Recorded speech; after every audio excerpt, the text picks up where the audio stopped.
L'exploitation donc ici appartenait à ma mère. On avait un fermier qui prenait sa retraite.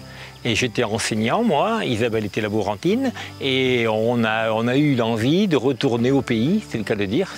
Être paysan, c'est ça, c'est le pays, finalement, nous sommes revenus au pays. Être éleveur de chèvres et de moutons. C'est un métier où on est proche de la nature, donc c'est vraiment agréable tous les jours d'admirer un nouveau paysage et d'être en contact avec les animaux.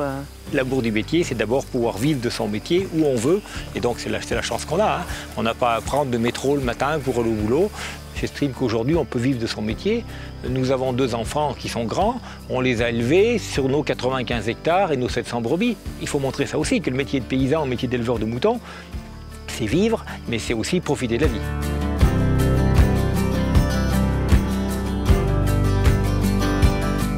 Quand on s'est installé au départ, j'ai voulu faire de l'agneau baronné que je connaissais et je me suis engagé donc en filière baronnée d'entrée parce que j'estime que c'est important pour nous éleveurs. Il faut défendre une qualité.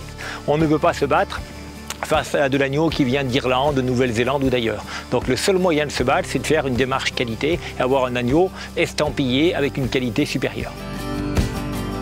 Nos animaux, vous voyez, la prairie derrière nous, elle est grande, elle est vaste.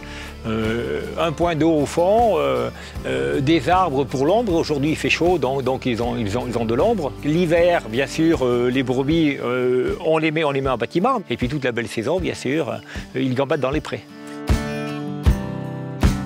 On est reconnu HVE, c'est-à-dire haute valeur environnementale, sur la qualité de l'environnement pour nourrir des animaux et élever des animaux dans des bonnes conditions. Ils mangent essentiellement de l'herbe et le premier aliment, c'est le lait de la mer. À certaines périodes, quand il n'y a pas suffisamment d'herbe, on leur donne un aliment référencé qui n'a pas d'OGM et puis avec des caractéristiques précises.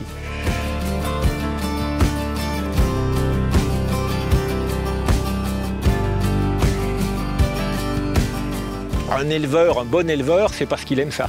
C'est-à-dire que l'éleveur n'aime pas son métier, il ne pourra pas bien élever un agneau baronné.